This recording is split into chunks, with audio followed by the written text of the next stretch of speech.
அரியலூர் திருக்கையில இருந்து என்னுடைய நேம் ஐஸ்வர்யா. எங்க அப்பா பேர் வந்து கோவிந்தன். நான் கார கிராமத்துல வந்து ஜெயராமன் புருஷோத்தமனை வந்து 1.5 மாசத்துக்கு முன்ன கல்யாணம் பண்ணியிருந்தேன். ஏப்ரல் 30ஆம் தேதி எங்க கல்யாணம் நடந்தது. அவசரமா தான் ஒரே மாசத்துல வந்து கல்யாணம் பண்ணிட்டாங்க. 1 மாசம் என்ன வச்சிருந்தாரு. அடுத்து 25 நாள்ல நகையை கேட்டு என்னை வந்து வரதட்சணை கேட்டு அவங்க அப்பா அவங்க அம்மா ஜெயராமன் ராஜேஸ்வரி புருஷோத்தமன் இவங்க 3 பேர் வந்து தாலி மாத்துறது அப்படின்ட்டு கூட்டிட்டு வந்து வீட்டுல சண்டை வளர்த்தி அடிச்சு என்னை விட்டுட்டு போயிட்டாங்க. அதுக்கப்புறம் ஃபர்தரா நானும் 30 நாளா வந்து கூப்பிடுவாங்க அப்படின்ட்டு வெயிட் பண்ணிட்டு இருந்தேன். எந்த ஒரு இதுவுமே இல்ல. அடுத்து வந்து சில நாட்கள்ல ஒரு 2-3 நாள்லவே வந்துட்டு அவரு டிவோர்ஸ் அப்ளை பண்ணிருக்கிறாரு. நான் இது சார்பா வந்து கலெக்டர் ஆபீஸ்லயும் நான் மனு கொடுத்தேன். இப்பதான் வந்து போன வாரம் வந்து மனு கொடுத்திருந்தேன்.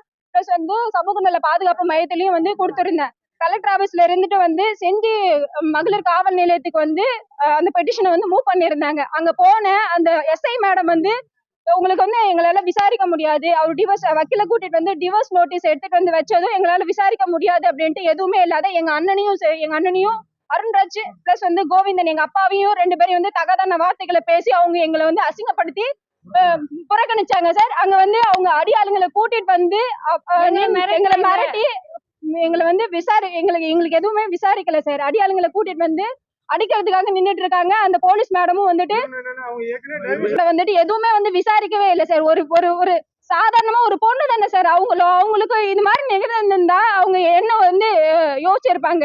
நான் போய் அழுவுறேன், கதறேன், ஒரே ஒரு ரெஸ்பான்ஸ் கூட இல்ல சார். அவங்க கேட்கவே இல்லை சார். போலீஸ்ன்ற ஒரு இடத்த இருந்தீங்கன்னா விசாரிக்க கூட இல்லை சார். மனு வாங்கி வச்சுட்டு சொந்தக்காரங்க கிட்ட பேசிக்கிட்டு இருக்கிறாங்க சார். அவங்க என்ன சார் போலீஸ் இன்னைக்கு வர சார், இன்னைக்கு வர மகளிர் காவல் நிலையம்னா அப்ப என்ன சார்? அப்ப அங்க நீதி எங்களுக்கு பொண்ணுங்கன்னா அப்ப நாங்க என்ன கல்யாணம் பண்ணோம், வரதட்சணை கேட்போம், எது வேணாலும் பண்ணுவோம் அப்படின்றதுக்காக நான் என்ன எங்க போனாலுமே நியாய நீதி கிடைக்கல. அப்ப நான் என்ன மண்ணெண்ணெய் ஊத்திக்கின்னு செத்துறவா? இப்போ நடந்த மாதிரி ஒவ்வொரு பொண்ணும் அப்ப நான் வந்து தற்கொலை பண்ணியிருந்தா சார் சாகணும். இன்னைக்கு வந்து சமூக பாதுகாப்பு நல மையத்துக்கு வர ஆப்போனன்ட் வந்து வரல, அவர் வந்து வக்கீல் கால் பண்ணி சொல்லிட்டாரு அப்படின்ற மாதிரி வந்து சொல்றாங்க. அவங்களும் கூப்பிட்டு விசாரிக்கல. அப்ப வந்து ஒரு தப்பா செஞ்சவன் வக்கீல் கிட்ட போயிட்டு அதாவது கோர்ட்ல போயிட்டு மனு கொடுத்துட்டா எந்த இதுவுமே கேட்க மாட்டாங்களா? அப்போ எந்த இடத்துக்கு போனாலுமே எங்களுக்கு நீதி கிடைக்காதா சார்?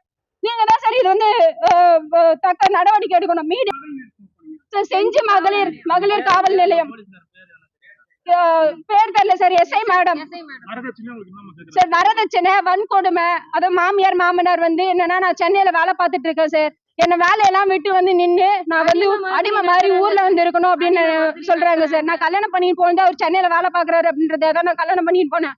ஆனா அவர் வந்து 1 மாசத்துக்கு அப்புறம் 25 நாளா வந்துட்டு நகையை கேட்டு வந்து என்கிட்ட பேசுறது இல்ல, போறது இல்ல, வர்றது இல்ல. அவங்க அப்பா அவங்க அம்மா எல்லாருமே வந்துட்டு சம்பளத்தை கொடுத்தியா, நகையை கொடுத்தியா, அவங்ககிட்ட இதெல்லாம் கேட்டோமா,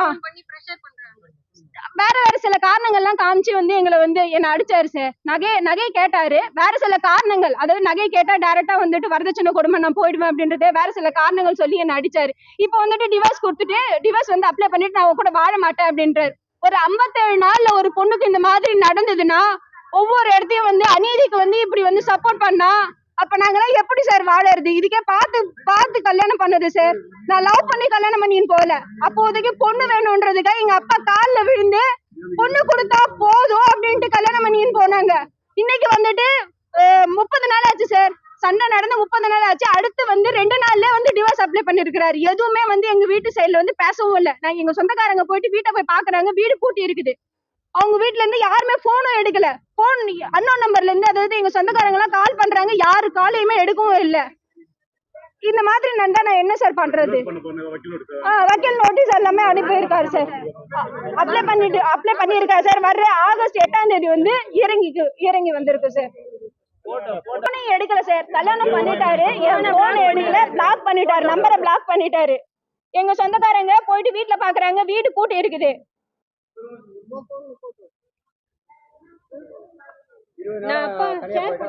என்னன்னு கேஸ் கொடுத்திருக்கிறாருனாக்கா மன உளைச்சல்ல வந்து நான் வந்து மன உளைச்சல் ஆகுது அப்படின்னு கேஸ் கொடுத்திருக்கிறாரு. அவங்க போட்டோ இந்தாங்க சார். இவர்தான் சார். நல்லா ஜூம் பண்ணி